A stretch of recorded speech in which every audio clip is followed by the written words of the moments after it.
बिस्मिल्लाहिर्रहमानिर्रहीम। हम ऑलमोस्ट अपना सारा जो कोर्स कंटेंट्स हैं वो ख़त्म कर चुके हैं। तो आज ये ग्लॉसरी है टर्म्स जो यूज़ हुई हैं इन food processing plant layout and sanitation. तो ये छोटे छोटे शॉर्ट क्वेश्चन वगैरह हैं कि ताकि डेफिनेशन वगैरह इजीली पिकअप हो जाएं, और दूसरा जो शॉर्ट क्वेश्चन है वो जो कंसेप्ट हैं डिफरेंट चैप्टर्स के रिलेटेड वो थोड़े से रिवाइज हो जाएं। तो let's start our topic now. First of all, what is food processing plant? तो फूड प्रोसेसिंग प्लांट क्या होता है? A food processing industry is establishment in which a food is handled, prepared, preserved और processed. तो जो food processing plant है उसमें क्या क्या चीज़ें होती हैं? सबसे पहले फूड जो हैंडलिंग होती है, इसके बाद प्रिपेयरिंग होती है। हैंडलिंग मसला रॉ मटेरियल को हैंडल कैसे करना है, फिर इसके बाद आ जाता है कि उसे प्रिपेयर कैसे करना है कि कौन सी प्रोडक्ट बना रहे हैं। इसके बाद उस जो प्रोडक्ट वगैरह बना ली है उसकी प्रिजर्वेशन कैसे करनी है, या उसे उसका प्रोसेस कैसे करना है। तो ये सारी चीज़ें जो हैं वो फूड प्रोसेसिंग इंडस्ट्री या फूड प्रोसेसिंग प्लांट में आ जाती हैं। नेक्स्ट है इसमें यानी कि कौन thus it includes all those small or large enterprises that engage in altering the value of food। तो ये जो फूड प्रोसेसिंग प्लांट है ये छोटे बड़े प्लांट कुछ भी हो सकते हैं, यानी कि बड़ी इंडस्ट्रीज भी हो सकती हैं और छोटे प्लांट्स जो लोकल लेवल पे होते हैं वो भी हैं इसमें इंक्लूड। तो इसमें कौन कौन सी फूड प्रोसेसिंग प्लांट्स में इंडस्ट्रीज आ जाती हैं? The milk processing plants, vegetable oil and ghee mills, fruits and vegetable industry, canning और डिहाइड्रेशन प्लांट्स। इसके अलावा flour mills, sugar mills, meat, fish, poultry processing industry. तो यानी ये डिफरेंट टाइप की जो चीज़ें आ जाती हैं, तो ये food process different food processing industries हैं। तो नेक्स्ट है हमारा what are the stakeholders.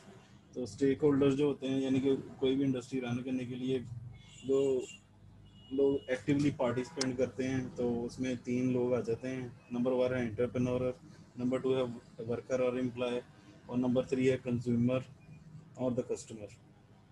तो जो एंटरप्रेन्योर है it makes the investment has the basic interest to get more profit in the return of his investment. तो जो entrepreneur होता है उसकी जो मेन जो उसका बेसिक इन्वेस्टमेंट का मकसद होता है कि ताकि वो मुनाफा हासिल कर सके जो उसने इन्वेस्टमेंट किया है। जो सेकंड है एम्प्लॉय है, उसमें आ जाता है target of employer worker in any industry to retain his job. तो उनका जो मेन मकसद यही होता है कि हमारी जो जॉब है वो रिटेन करे, इसके अलावा जो सैलरी वगैरह है वो ले सकें इंडस्ट्री के साथ। और भी इसके अलावा डिफरेंट बेनिफिट्स हो सकते हैं। This is only possible when the product of industry satisfy the consumer demand and readily sold in the market. तो जो इंडस्ट्री है वो रन करती है कंज्यूमर की बेस पे कि उनकी जो प्रोडक्ट्स वगैरह हैं वो सेल आउट होती हैं, कितनी होती हैं, कितने इंटरवल में होती हैं और कितनी प्रोडक्शन लेवल है। ये सारा कुछ यानी इसमें जो अफेक्ट करता है वर्कर्स को। थर्ड पे है कि कंज्यूमर क्या है? कंज्यूमर जो है वो जो चीज़ें खरीदता है उसे हम कंज्यूमर कहते हैं। Any person who purchase the different things in the market. तो जो इसका प्राइम कंज्यूमर का ऑब्जेक्टिव होता है वो ये होता है कि वो जो प्रोडक्ट वो ख़रीद रहा है वो रीज़नेबल प्राइस की हो। और नंबर टू है जो quality associated with such product including safety and test. तो जो एक तो प्रोडक्ट है वो रिलेटिवली सेफ होनी चाहिए, चीपर होनी चाहिए, और दूसरा जो है उसकी क्वालिटी ठीक होनी चाहिए कि वो हेल्थ हैजर्ड इफेक्ट या कोई कंटेमिनेशन काज ना करे। नेक्स्ट है व्हाट आर द इन्वेस्टमेंट। तो जो इन्वेस्टमेंट होती है यानी कि कोई भी इंडस्ट्री को इस्टेब्लिश करने के लिए जो पैसे वगैरह ही होते हैं, यानी कि जो डिफरेंट जगह जगह खरीदने पे या जो उसकी कंस्ट्रक्शन में या मशीनरी इक्विपमेंट्स में जो भी यानी वट, तो वो इन्वेस्ट उसे कहते हैं इन्वेस्टमेंट। तो ये जो इन्वेस्टमेंट होती है ये डिपेंड करती है कि इंडस्ट्री छोटी है बड़ी है। अगर छोटी होगी तो कम इन्वेस्टमेंट चाहिए होगी, अगर बड़ी इंडस्ट्री होगी तो ज़्यादा इन्वेस्टमेंट चाहिए। तो इसमें दो किस्म की इन्वेस्टमेंट आ जाती है। नंबर वन आ जाती है फिक्स इन्वेस्टमेंट और नंबर टू आ जाती है कैपिटल इन्वेस्टमेंट। जो फिक्स इन्वेस्टमेंट होती है इसके यानी कि चार पांच पॉइंट हैं कि ये किस किस जगह यूज़ होती है। First of all it is use for the purchase of land, यानी कि जो ज़मीन हमने ख़रीदनी है इंडस्ट्री लगाने के लिए, तो वो उसके लिए यूज़ होती है। इसके अलावा जो preparation of the construction of the factory building, उसके लिए यूज़ होती है। इसके अलावा यानी ये जो इरेक्शन वगैरह होती है, यानी जो इंडस्ट्री हमने खड़ी करनी है, मसलन डिफरेंट टाइप्स की बिल्डिंग वगैरह चाहिए होती हैं, वेयर हाउसेज वगैरह, स्टोरेज रूम्स, इसके अलावा और डिफरेंट फैसिलिटीज़, पार्किंग एरिया वगैरह, ये वो, तो उनके लिए जो भी, इसके अलावा जो मशीनरी वगैरह है जो इम्पोर्टेंट है, उसके अलावा जो उसकी जो फिक्स जो मशीनरी को पुटअप करने के लिए या उसे इंडस्ट्री में इंस्टॉलेशन या फिक्सेशन करने के लिए जो खर्चा वगैरह आता है, वो भी सारा इसमें फिक्स इन्वेस्टमेंट में इंक्लूड होता है। तो जो नेक्स्ट है, what is the working capital.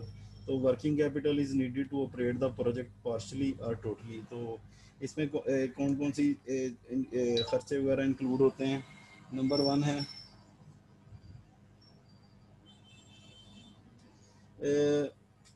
इसमें जो हैं वो नंबर वन पे आ जाता है, जो रॉ मटेरियल वगैरह परचेजिंग वगैरह करते हैं उसके, वो क्या क्या हैं।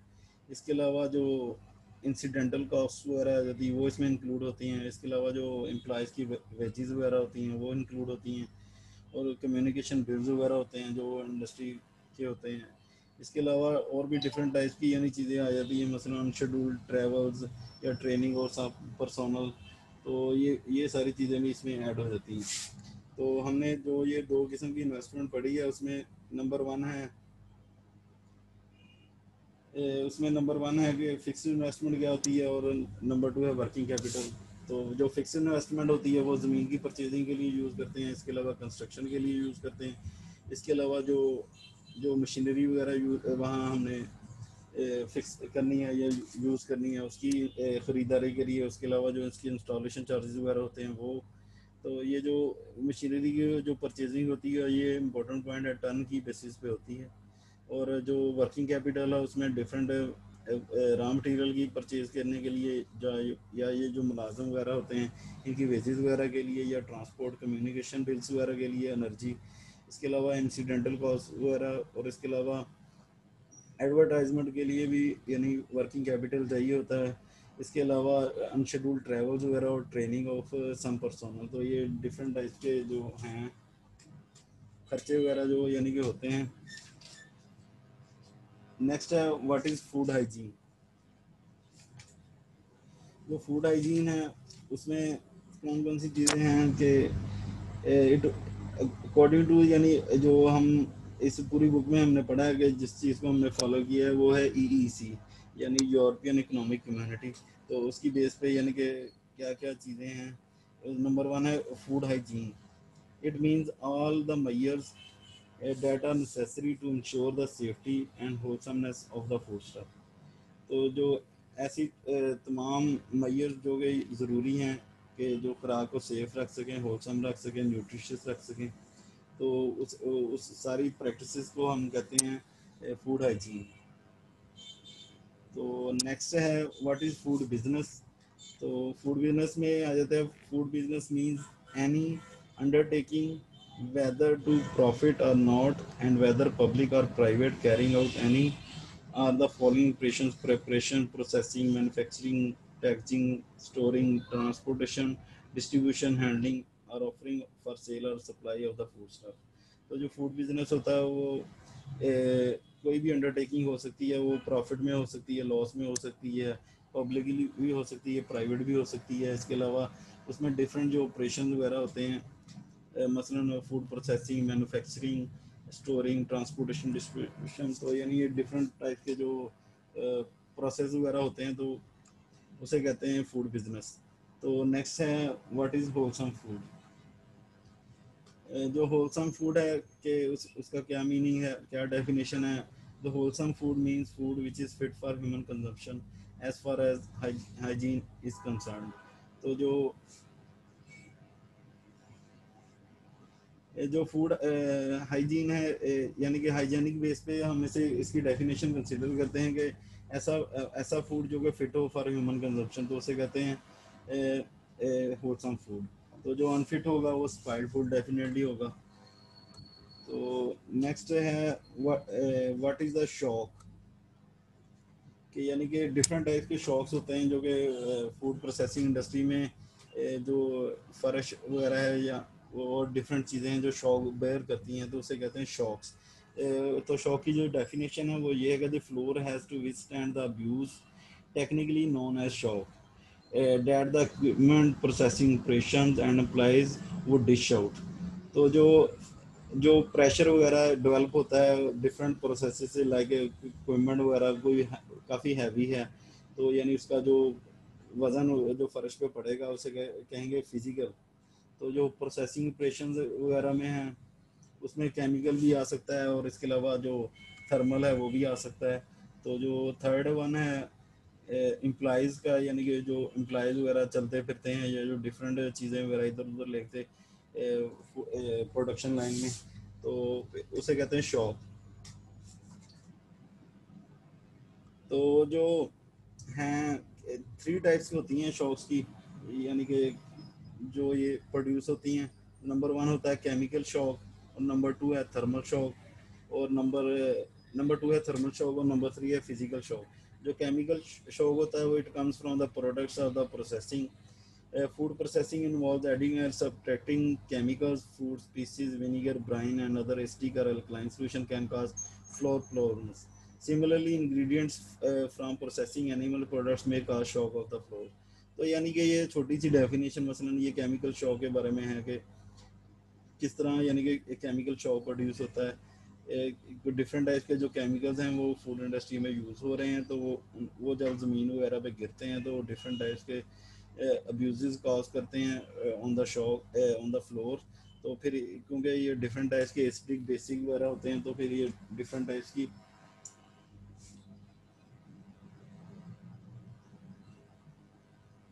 तो इसे इसे कहते हैं केमिकल शॉक। तो ये दोबारा रिपीट करता हूँ, it comes from the products of the processing. Food processing involves adding और सब्ट्रैक्टिंग केमिकल्स। तो जो फूड प्रोसेसिंग है उसका जो मेन मकसद होता है कि वो एडिंग और सब्ट्रैक्टिंग केमिकल्स। तो इसमें कौन कौन सी चीज़ें इंक्लूड होती हैं, फूड पीसेस वगैरह जो वो आ जाते हैं, विनीगर जो है वो एस्ट्रिक एसिड होता है उसमें वो आ जाती हैं, ब्राइन साल्ट होता है वो भी काज करता है शॉक। इसके अलावा जो एसिडिक और अल्कलाइन सॉल्यूशन वगैरह यूज होते हैं फूड प्रोसेसिंग इंडस्ट्री में, तो ये भी प्रॉब्लम क्रिएट करते हैं फॉर द फ्लोर। तो नेक्स्ट है व्हाट इज, ये था केमिकल शॉक, और नेक्स्ट है थर्मल शॉक। जो थर्मल शॉक है वो डेफिनेटली हीट की वजह से होगा। तो thermal shock occurs when sudden heat makes the covering expand और shift at a different rate than the concrete breath. तो जो थर्मल शॉक होता है वो हीट की वजह से प्रोड्यूस होता है under the neath of beneath concrete जो सर्फेसिस होती हैं वहाँ। Cleaning also play a large part in the thermal shock. which use of steam or hot water to wash down floors, equipments or walls can put tremendous strain on the floor covering। तो different types के जो different type के यानी कि हम एक तो produce हो रही है जो हीट प्रोड्यूस हो रही है, तो वो फ्लोर के फर्श पे जो है वो इफेक्ट कर रही है फ्लोर पे फर्श पे। तो इसके अलावा जो डिफरेंट टाइप के जो मसलन क्लीनिंग के लिए हम स्टीम वगैरह यूज़ करते हैं या हॉट वाटर यूज़ करते हैं, तो वो भी इफेक्ट कर रही है। इसके अलावा जो नेक्स्ट है थर्ड टाइप है वो है फिजिकल शॉक। जो फिजिकल शॉक है it ranges from footsteps to gouges from hand trucks. The amount of a traffic a floor में bear a crucial factor in specifying a topping. A physical shock can result in sanitation problem. A high friction floor can become porous and microorganism can burrow in the pores creating a sanitation problem। तो जो physical shock है वो एक तो sanitation problem काज करता है। इसके अलावा जो ये ट्रक्स वगैरह या जो ये जो स्मॉल यानी गौजेस वगैरह होती हैं, यानी कि जो स्मॉल सामान मटेरियल एक जगह से दूसरी जगह ट्रांसफ़र करने के लिए जो हाथ गाड़ी इस्तेमाल होती है उसे गौजेस कहते हैं। तो जो स्मॉल ट्रक्स वगैरह होते हैं जो डिफरेंट इंडस्ट्री यानी इंडस्ट्री अगर अच्छे लेवल की है, वेल मेंटेन मल्टीनेशनल कंपनी है, तो उसमें यानी वो स्पेस काफ़ी होती है, तो वो छोटी छोटी गाड़ियाँ होती हैं जो सामान रॉ मटेरियल या जो फिनिश प्रोडक्ट है वो वेयर हाउस के ट्रांसफ़र, क्योंकि फिज़िकली सारा कुछ तो नहीं होता कि जो लोग हैं वो जो एम्प्लॉइज़ हैं वो सारी चीज़ें उठा के ले जाते हैं, वो यानी गाड़ियाँ वगैरह यूज़ होती हैं, वो उसके प्रेशर से भी, या जो मजदूर वगैरह या जो एम्प्लॉइज़ वगैरह चलते हैं फ़र्श पे, तो उससे भी फिज़िकल शॉक प्रोड्यूस होता है। जो नेक्स्ट है, व्हाट इज़ द वेंटिलेशन। तो वेंटिले इसमें एक और टर्म आ जाती है ड्रेन्स। जो जो फ्लो ड्रेन्स होते हैं, flow drains are meant to carry waste and hence could be a major source of microbial contamination in food processing plant. तो जो फूड ड्रेन्स वगैरह होते हैं वो माइक्रोबियल कंटेमिनेशन कॉज करते हैं, और इसमें जो वेस्ट वगैरह डिफरेंट टाइप्स की लिक्विड सॉलिड जो भी, तो वो ट्रांसफ़र होती है। तो एक एक टर्म यूज़ होती है इसमें जो वेंटिलेशन से पहले, यानी कि जो रूफ वगैरह पढ़ते हैं तो उसमें एक टर्म यूज़ होती है क्रॉल स्पेस। तो जो क्रॉल स्पेस होती है, it is an area of a limited height under a roof giving access to wiring और प्लम्बिंग। तो जो स्पेस हम छोड़ देते हैं उसे कहते हैं, मसलन जो जो फाल्स हम रूफ वगैरह यूज़ करते हैं घरों वगैरह में, तो उसमें दरमियान में स्पेस छोड़ देते हैं छत के और जो जो ये फिक्स है रूफ उसके। तो जो वो एरिया होता है वो डिफरेंट प्रोसेसेस के लिए यूज़ करते हैं, लाइक प्लम्बिंग और वायरिंग वगैरह के लिए, ताकि जो चीज़ें तारे वगैरह वो या पाइप्स वगैरह हैं वो नज़र ना आए। तो नेक्स्ट जो टर्म है वो है ventilation. Ventilation, it is required for removing noxious odors, fumes, dust, and supply fresh, clean air. During food processing operations, smoke, fumes, vapors, and dust are produced that must be removed from the processing area. तो जो ventilation है वो different types की जो gases, smokes, fumes, vapours वगैरह produce होते हैं, क्योंकि डिफरेंट टाइप्स के प्रोसेसिंग ऑपरेशन में डिफरेंट टाइप्स की जो ये चीज़ें हैं प्रोड्यूस होती हैं। तो इसमें कौन कौन सी चीज़ें हैं? नंबर 1 है स्मोक, नंबर 2 है फ्यूम्स, नंबर 3 है वेपर्स, नंबर 4 है डस्ट। तो इस तरह की जो डिफरेंट चीज़ें हैं उन्हें इफेक्टिवली रिमूव करने के लिए फ्रॉम द प्रोसेसिंग एरिया तो हम वेंटिलेशन का प्रोसेस यूज़ करते हैं। तो वेंटिलेशन के जो प्रोसेस है उसमें डिफरेंट इक्विपमेंट्स वगैरह यूज़, मशीन्स वगैरह यूज़ होती हैं, like fans, exhaust, duct work और एसी एक्सट्रैक्शन यूनिट, इस तरह की चीज़ें। तो जो मोस्टली जो पाकिस्तान है इसमें जो यूज़ हो रहा है वो एग्जॉस्ट बॉक्सेस वगैरह यूज़ होते हैं, जो एग्जॉस्ट फैन वगैरह जो अमूमन घरों में लगे होते हैं। तो ये था वेंटिलेशन। नेक्स्ट है व्हाट इज़ द सॉइल। तो सॉइल क्या होती है? सॉइल ये होती है, इसे यानी कि हम डिपॉजिट भी कह देते हैं, यानी इसका सिनोनिम है डिपॉजिट। डिफरेंट टाइप के जो प्रोसेसिंग के दौरान डिफरेंट टाइप के जो मटेरियल हैं वो अडेयर हो जाते हैं इधर प्रेमिसेस पे, फ्लोर पे, वॉल्स पे। तो वो फिर डिफरेंट टाइप्स की कंटेमिनेशन काज करते हैं या प्रॉब्लम क्रिएट करते हैं ड्यूरिंग प्रोसेसिंग। तो इसमें 3 टाइप की डिपॉजिट्स आ जाते हैं। नंबर 1 है मिनरल डिपॉजिट, नंबर 2 है ऑर्गेनिक डिपॉजिट, और नंबर 3 है माइक्रो ऑर्गेनिज्म। तो ये 3 टाइप के डिपॉजिट्स हैं, इसको हम देख लेते हैं। ये यानी कि शॉर्ट क्वेश्चन भी है, डेफिनेशन भी है, अंडरस्टूड है, गुड, यानी मसलन ऑब्जेक्टिव वगैरह पूछा जा सकता है। तो मिनरल डिपॉजिट क्या होता है? Mineral deposit arise from food processing spills and form by deposition of insoluble hardness ions on the equipment such as boilers and water softening by formed by reactions between water hardness ions and ingredients in the processing operation। तो जो mineral deposit है वो कैसे produce होते हैं? एक तो ये फूड प्रोसेसिंग स्पिल से बनते हैं। इसके अलावा जो डिपॉजिट्स इंसॉल्युबल हार्डनेस आयन, जो पाइप्स वगैरह में डिफरेंट टाइप्स के जो हार्डनेस आयन इंसॉल्युबल होते हैं, जैसे कैल्शियम वगैरह, वो डिपॉजिट हुए होते हैं, उससे मिनरल डिपॉजिट बनते हैं जो वाटर कंडीशनिंग प्लांट्स वगैरह में होते हैं। इसके अलावा दीज में also form by reaction between water hardness and ingredients. तो नंबर 1 था कि जो फूड प्रोसेसिंग स्पिल है उससे बनते हैं। नंबर 2 था इसके अलावा जो डिपॉजिट पाइप्स वगैरह में हो जाते हैं जो वाटर सॉर्टिंग कंडीशन प्लांट्स में, उससे बनते हैं। और जो फिर ये फूड प्रोसेसिंग स्पिल्स हैं और जो वाटर कंडीशनिंग हार्डनेस आयंस हैं ये आपस में रिएक्शन करते हैं, तो ये फिर मिनरल डिपॉजिट क्रिएट करते हैं। these are the thick scales which are hard to remove. With the time these scales grow and are not easily removed and are capable of enhancing microbial buildup। तो यानी कि ये जो है mineral deposit, इसका पता लग गया कि क्या चीज़ होती है। एक तो जो फूड प्रोसेसिंग स्किल से जो स्केल्स बनते हैं वो, इसके अलावा जो डिपॉजिटेशन ऑफ इनसॉल्युबल हार्डनेस साइंस होती हैं उससे। तो इसके अलावा जो इनके आपस में रिएक्शन होता है उससे ये मिनरल डिपॉजिट्स बनते हैं, तो फिर इन्हें इजीली रिमूव नहीं कर सकते। और अगर ये यानी हम रिमूव नहीं करेंगे तो फिर ये आहिस्ता आहिस्ता और सख्त होते जाएंगे और फिर there is more chances of contamination. तो नेक्स्ट है जो ऑर्गेनिक डिपॉजिट्स हैं। जो ऑर्गेनिक डिपॉजिट हैं it arise from food processing spills and include remains of the food particles composed of carbohydrates, proteins, and edible fats and oils. These are potential pots of microorganisms on plant surfaces, which, when given favorable condition, will proliferate and contaminate the foods. तो जो next है organic food है, तो organic deposits हैं वो किससे होते हैं, जो फूड प्रोसेसिंग स्पिल्स प्रोड्यूस होती हैं, जैसे कि मसलन के फूड पार्टिकल्स वगैरह like carbohydrates, proteins, edible fats. तो ये जो प्रोसेसिंग प्रेमिसेस हैं वहाँ ये चिपक जाते हैं। तो these are the potential pots of the micro organism. तो इसके अलावा जो जब ये फेवरेबल कंडीशंस होती हैं तो फिर ये माइक्रो ऑर्गेनिज्म प्रोलिफरेट करते हैं और कंटेमिनेट द फूड और कंटेमिनेशन काज करते हैं। थर्ड जो सॉइल है वो है माइक्रो ऑर्गेनिज्म। तो जो third type of soil is the food spoilage and pathogenic micro organism that gain entry at different stages of processing.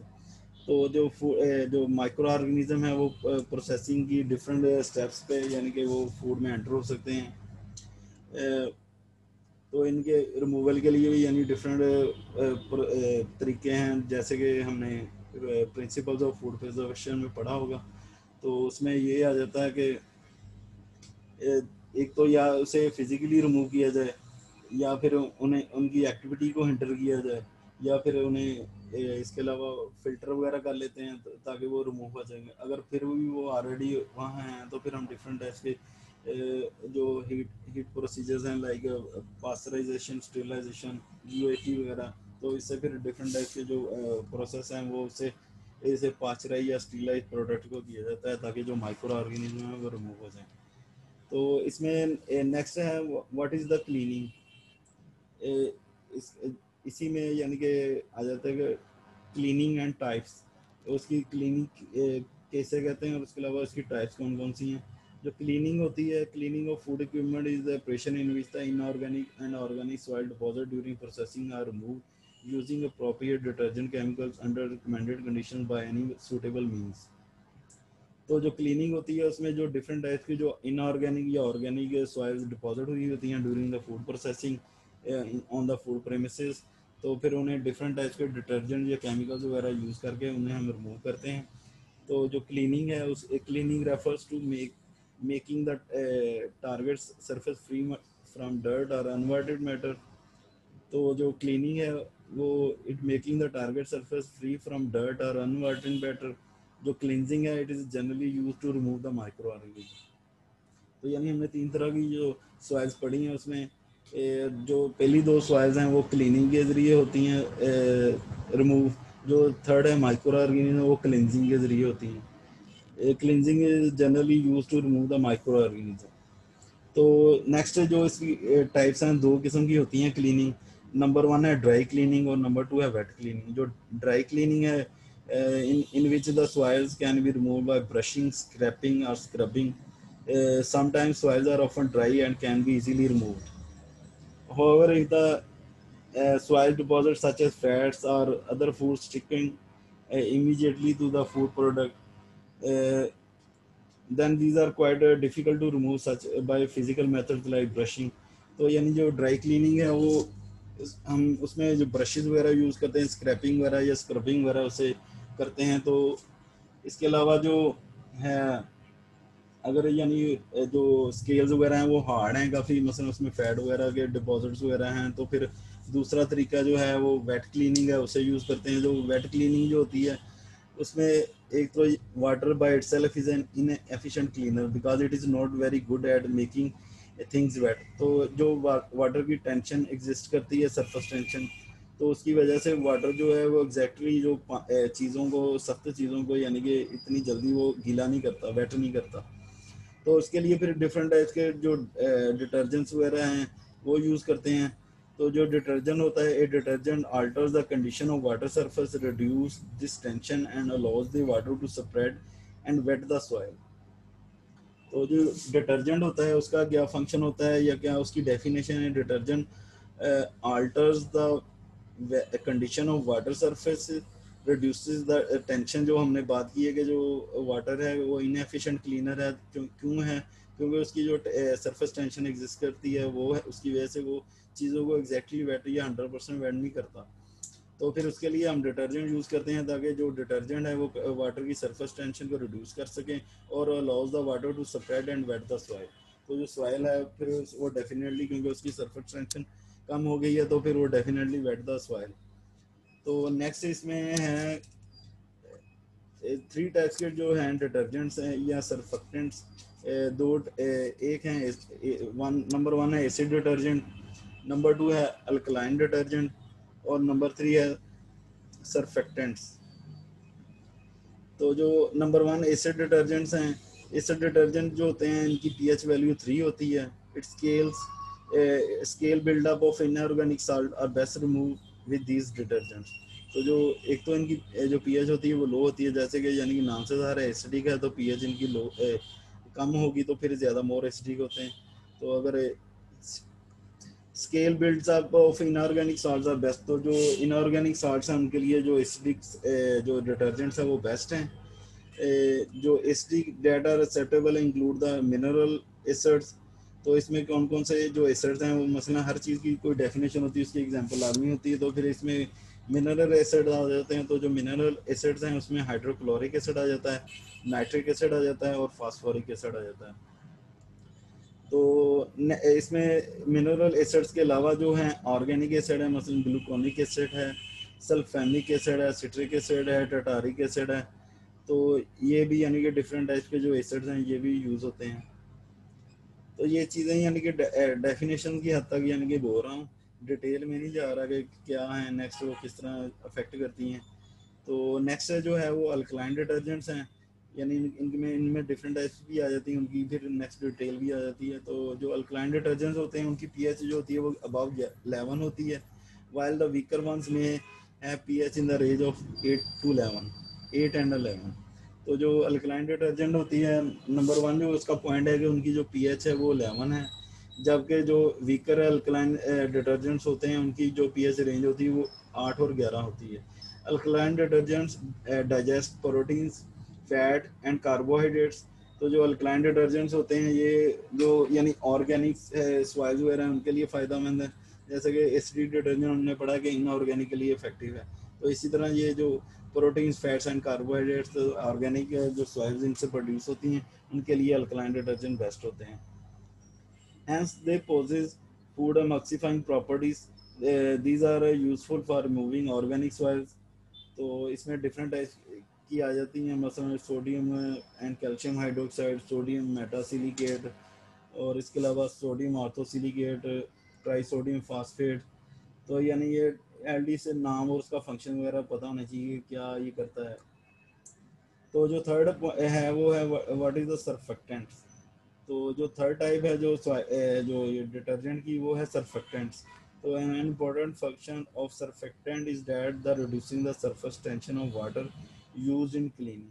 तो जो क्लीनिंग के लिए हम पानी यूज़ कर रहे हैं उसके जो सरफेस टेंशन है उसे रिमूव करने के लिए जो एजेंट यूज़ होता है उसे सर्फेक्टेंट्स कहते हैं। It is actually the detergent which is compose of surface active agents. तो जो सर्फेक्टेंट की एक्चुअल डेफिनेशन है वो ये है कि surfactant or a surface active agent is a substance that when dissolved in water it gives the product ability to remove the dirt from the surfaces such as human skin, textile stains वगैरह, glassware and equipments पे जो दाग या chemicals वगैरह के लगे होते हैं वो रिमूव करने के लिए these surfactants perform 3 major functions। तो जो सर्फेक्टेंट्स हैं उनके 3 किस्म के जो हैं वो मेजर फंक्शंस हैं। तो सर्फेक्टेंट्स क्या होते हैं, ये थर्ड टाइप है डिटर्जेंट की। तो ये compose of surface active agents. तो फिर ये इनका जो मेन फंक्शन है कि जो पानी की जो एक्टिव सरफेस है एक्टिव, तो उसको जो कम कर देता है सरफेस टेंशन को। तो इसमें जो ये यूज़ किस किस के अगेंस्ट होते हैं, ह्यूमन स्किन के अगेंस्ट जो यानी वहाँ केमिकल्स वगैरह लग जाएं या टेक्सटाइल ग्लासवेयर या इक्विपमेंट्स वगैरह पे उसके लिए जो सरफेक्टेंट्स यूज़ होते हैं, तो इनके 3 मेजर फंक्शंस हैं. They enable the cleaning solution to fully wet the surface being cleaned so that dirt can be readily loosened and removed. तो नंबर 2 है they clean greasy oily particular protein and carbohydrate based stains. और number 3 है they are instrumental in removing dirts and keeping them emulsified and suspended and dispersed so that they don't settle back on the surface of the cleaning. तो सबसे पहले ये इसका जो number 1 function है वो ये है कि जो क्लीनिंग सोल्यूशन है पानी का, यानी पानी जिसमें यूज़ हुआ हुआ तो उसे फुली वेट सरफेस प्रोवाइड करता है ताकि जो डर्ट हैं उसे लूज़ कर दें, यानी जो हार्ड सरफेस होती हैं वो नरम हो जाएं. इसके अलावा जो सेकंड फंक्शन है वो ये है कि जो ग्रीजी आयल्स वगैरह पर्टिकुलरली प्रोटीन और कार्बोहाइड्रेट बेस्ड स्ट्रेन्स वगैरह होती हैं उसे रिमूव करने के लिए इफेक्टिव है. और नंबर 3 जो इसकी जो डस्ट डर्ट को जब वो रिमूव करता है तो फिर उसकी मल्सीफाई कर देता है. तो वो जो मल्सीफिकेशन होता है उसका मेन फंक्शन ये होता है कि जो ताकि जो सॉइल है वो इजीली सस्पेंडेड और डिस्पर्स हो जाए. इसके अलावा जो उसकी यानी सेटल बैक हो सकती है वो ना हो, यानी don't settle back on the surface being clean. तो यानी ये नहीं कि दोबारा यानी कि रिंसिंग से पहले ही वो दोबारा फिर यानी एक जगह से उखड़ी है तो फिर दूसरी जगह फिर वो जम जाएगी, तो इस तरह नहीं. तो ये थे आज का. तो इसके अलावा जो हैं प्लांट सैनिटाइजिंग में डेफिनेशन आ जाती हैं. द नंबर 1 है sterilize the statistical destruction and removal of all living micro organism. तो स्टीरलाइज किसे कहते हैं? जो statistical destruction and removal of all living microorganism उसे कहते हैं स्टीरलाइजेशन. तो जो सेकंड है उसमें आ जाता है disinfection the destruction of all vegetative cells not spores from the inanimate objects, यानी बेजान चीज़ों पे जो डिफरेंट टाइप्स के माइक्रो ऑर्गेनिज्म पड़े होते हैं तो उन्हें रिमूव करने के लिए, पर जो स्पोर्स वगैरह हैं उनके लिए डिसइंफेक्शन एक ही टर्म यूज़ नहीं होती. इसके अलावा सैनिटाइज यूज टर्म है it is the reduction of micro organism to the level consider safe from a public health view point. तो जो सैनिटाइजेशन है उसके माइक्रो ऑर्गेनिज्म की रिडक्शन को कहते हैं ताकि जो प्रोडक्ट्स वगैरह हैं वो सेफ रहें. According to the official definition association of official analytical chemist, sanitizing of food product contact surfaces a process which reduce the contamination level by 19.999%, 5 logs in 30 seconds. तो जो ऐसी सर्फेसेज हैं जो डायरेक्ट यानी कांटेक्ट विद द फूड तो उनके लिए जो है लिमिट है वो 95 लॉग है इन 30 सेकंड. वाइल जो नॉन प्रोडक्ट कांटेक्ट सर्फेसेज हैं तो इसमें जो requirement of the contamination reduction है वो 3 लॉग्स है यानी 99.9% है. तो the standard test organism used are the Staphylococcus aureus and एसेसिया कोलाई यानी कोलाई. तो ये थी 3 टर्म प्लांट सैनिटाइजिंग के रिलेटेड. तो जो इसमें सैनिटाइजेशन है उसकी 3 टाइप्स होती हैं. नंबर 1 है थर्मल सैनिटाइजेशन. तो thermal sanitization it is using hot water और steam at a specific temperature for precise length of contact time. तो गर्म पानी या स्टीम वगैरह यूज़ करते हैं किसी भी सरफेस को सैनिटाइज करने के लिए. तो उसका डिफरेंट यानी टाइम और टेम्परेचर वगैरह या कॉन्टैक्ट टाइम वो यानी डिफरेंट हो सकते हैं. इसके अलावा डिपेंडिंग ऑन द सरफेस. तो सेकंड है chemical sanitization it is a use of an approved chemical agent at a particular concentration of specific contact time. तो जो ऐसा एजेंट यानी केमिकल एजेंट है जो यानी अप्रूवल है डिफरेंट एजेंसी से, यानी कि ये मसलन क्लोरीन है, इस तरह यानी डिफरेंट केमिकल सैनिटाइज